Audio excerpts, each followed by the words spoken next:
ప్రేక్షకులందరికీ నమస్కారం. మిథున రాశి వారికి 2025 సెప్టెంబర్ 5 శుక్రవారం రోజున గోచార రీత్యా ఎటువంటి శుభ అశుభ ఫలితాలు కలగబోతున్నాయి, ఇంకా వీరు ఎలాంటి పరిహారాలు చేయాలి అనే విషయాల్ని తెలుసుకోబోయే ముందు మీరు ఏమైనా సమస్యలతో బాధపడుతుంటే వాటి పరిష్కారం కోసం మీరు మా గురువు గారి నెంబర్ కి కాల్ చేసి మీ సమస్యలకి తగిన పరిష్కారం పొందండి. ఖచ్చితంగా మీ సమస్య పరిష్కారం అవుతుంది. అలాగే మీరు మొదటిసారి మా ఛానల్ ని చూస్తున్నట్లయితే వెంటనే సబ్స్క్రైబ్ చేసుకోండి. ఇక పూర్తి వివరాల్లోకి వెళ్తే అష్టమ స్థానంలో సంచరిస్తున్న చంద్రుని ప్రభావం వల్ల ఈ రోజు మిథున రాశి వారికి ప్రత్యేక జాగ్రత్త అవసరం. ఉద్యోగులు జాగ్రత్తగా ఉండాలి. ఉద్యోగ నష్టాలు అవకాశాలు ఉన్నాయి. విదేశాల్లో ఉన్న వారికి కూడా ఉద్యోగ సంబంధిత ఇబ్బందులు తలెత్తవచ్చు. కుటుంబ సభ్యులకి ఆరోగ్య సమస్యల కారణంగా ఖర్చులు పెరుగుతాయి. శారీరక శ్రమ ఎక్కువైనా ఫలితం తక్కువగా ఉంటుంది. అలాగే అప్రత్యక్ష ఖర్చులు గణనీయంగా పెరుగుతాయి. బయట ఆహారం జంక్ ఫుడ్ వల్ల ఆరోగ్య సమస్యలు దీర్ఘకాల ఇబ్బందులు రావచ్చు. భూమి, ఇల్లు, యంత్రాలు, వాహనాల కొనుగోలు, అమ్మకాల్లో నష్టాలు సంభవిస్తాయి. చిన్న తప్పు నిర్ణయాలు కష్టాలకి దారితీస్తాయి. మొండితనం, వేధింపులు,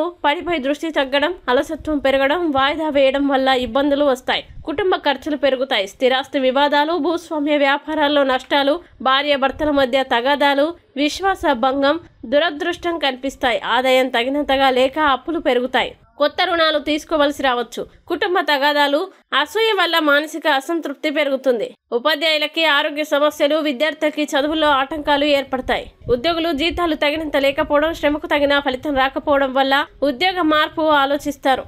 ప్రభుత్వ ఉద్యోగులకి పనిభారం, ఒత్తిడి ఎక్కువై మానసిక ఆందోళన పెరుగుతుంది. మహిళలకి మానసిక బాధలు, అనుమానాలు, ప్రతికూల ఆలోచనలు పెరుగుతాయి. వ్యాపారాలు తప్పుడు నిర్ణయాల వల్ల నష్టాలు ఎదుర్కొంటారు. రుణాలు ఇవ్వడం మంచిది కాదు. మొత్తంగా ఈ రోజు ప్రతి ఒక్కరికి చిన్న చిన్న ఇబ్బందులు ఎదురయ్యే అవకాశం ఉంది కాబట్టి జాగ్రత్త అవసరం. ఇక మిథున రాశి వారు ఈ రోజు వచ్చే ఇబ్బందుల్ని అధిగమించడానికి, అనుకూల పరిస్థితులు ఏర్పడడానికి రుద్ర కవచం పారాయణం చేస్తే ఈ రోజంతా శుభప్రదంగా ఉంటుంది. ఈ వీడియోని లైక్ చేయండి, షేర్ చేయండి. మరియు మీరేమైనా సమస్యలతో బాధపడుతున్నట్లయితే వాటి పరిష్కారం కోసం మీరు మా గురువు గారి నెంబర్ కి కాల్ చేసి మీ సమస్యలకి తగిన పరిష్కారం పొందండి. ఖచ్చితంగా మీ సమస్య పరిష్కారం అవుతుంది.